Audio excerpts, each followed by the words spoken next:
Your thoughts on the implications for Nigeria? Well, I think we look at it from the point of view of trade and investment. I recall that in August last year, the Prime Minister was here. Yes. She visited about 3 African countries, Kenya, Nigeria, and South Africa. And I think that was preparatory to this kind of situation. She has been mobilizing and taking steps to improve trade and investment between Nigeria and UK, as well as Kenya and South Africa. And I also recall that during that trip, we had some agreements signed. There were agreements on security, on trade and investment, and all of that. And beyond that, before now, even in the Lagos Chamber of Commerce, we have been receiving quite a number of visitors, delegates from UK, exploratory, trying to explore opportunities of how the trade between UK and Nigeria can be further deepened and expanded. So already steps are on, to see how this can happen, because this development will open up new opportunities, particularly for countries in the Commonwealth, because already you have traditional relationship with the UK, which has not been properly, the opportunities have not been properly tapped before now. But right now, I think there is a new focus on that, to revitalize all this relationship between the UK and all the Commonwealth countries.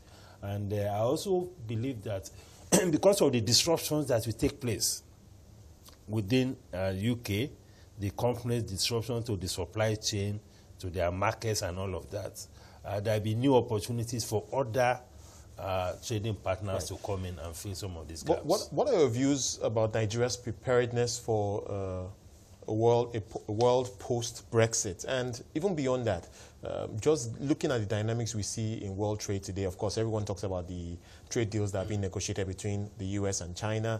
We know that the Africa Common Free Trade Area is something that will come into effect shortly. And many have criticized Nigeria for not having a very strong and robust trade policy that really takes into account the changing dynamics of global trade and, of course, positions Nigerian companies to benefit the most. Would you agree with that assertion? Yes, I will agree. You don't have a properly coordinated trade policy. Sometimes you have pronouncement from Ministry of Finance, which impacts on trade. You have pronouncement from trade and investment. You have pronouncement even particularly from the central bank. And even the customs, I imagine. And the customs. So there is no proper coordination as far as trade policy is concerned. And one of the biggest issues we also have with issues of trade policy is the supply side issues. Because we are very weak in terms of production competitiveness. Each time we want to step out there to be part of the global trade or regional trade, there's always this reluctance, especially from the industrialists, that we are not ready for this, we are not competitive and all of that. So we have a major supply side issue, and we also have problem of coordination. And unfortunately, there is no robust engagement and discussion around issues of trade. But each time we talk about trade, the first thing that people think about is protection. How do we protect industry? How do we avoid? And there is more to trade than that. Right. We hardly talk about services, opportunities in export or trade in services and all of that, in which we have very huge potential. But what are your views on the consequences of this for corporate Nigeria? The private sector clearly wants to move more into manufacturing. So, for instance, Africa should be an opportunity for that. There's so much talk about trying to add value to agricultural products, and in that way you can create jobs and get greater gains from agricultural products. If we continue to delay those moves, what, in your view, are the consequences? No, the consequences are very profound and very adverse for us. But I think before we can also participate effectively in trade, we need to fix infrastructure. It remains one of the biggest problems, because when you talk to an average industrialist, it has even become a phobia. When you talk about opening up the economy so that they can compete, they tell you that the operating cost is just too high. So that is a major impediment, a major constraint to liberalizing our relationship in terms of trade. But in other sectors, I think we have a lot of opportunities, particularly in the service sector. You know, but we are not taking much advantage of that. So we need to deal with this issue of infrastructure so that those who are in production can feel a bit more comfortable to open up. Are you optimistic that now that the Buhari administration has the mandate for another 4 years, that the importance and urgency to address infrastructure is something that would reflect in policies, and are you optimistic that we're going to see some major changes? Well, in terms of the wish to do it, I mean, there has been a lot of very positive rhetoric about wanting to fix infrastructure. But as to the strategy to deliver it, I haven't seen any concrete strategy. So it's short on detail for now? It's short on detail because it is not easy to deliver infrastructure based on budget. Because what we hear now is that, okay, we are going to allocate so much from the budget, but the financing gap is so huge, and there is nothing in terms of strategy on the table to show us how we can mobilize capital, especially private sector capital.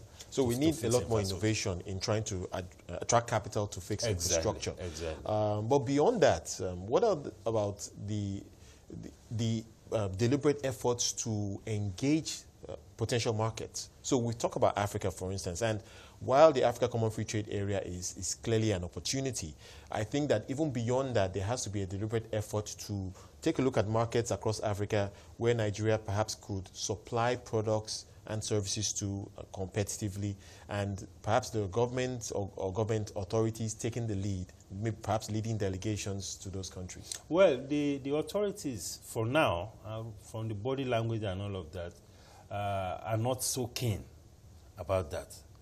But I know that a lot of efforts have already taken place at the private sector level. I mean, you see what our financial services sector is doing in Africa. We have seen Dangote in some African countries. And beyond that, a lot of informal trade is taking place. Sure. You know, but there is no proper policy support to make this thing happen in terms of integration or promoting integration both at the regional level and at the continental level. So we have a lot to do. The point on informal trade, I think, is a very important one, and we really need to bring it to the front burner. Yeah. It's amazing the numbers that we hear in terms of the informal trade moving across borders, trying to formalize that. Obviously, a lot of revenue is being lost by the government. Of course. You find the Nigerian products across the entire West African sub-region and even beyond. And all these products are moved at the informal trade level. Most of these things are not documented. So sometimes when you even hear about figures of trade within the region or within Africa, the official figures understate the real value, I mean, the volume of trade that is taking place. And it is issues of policy that throw a lot of businesses into the informal trade segment.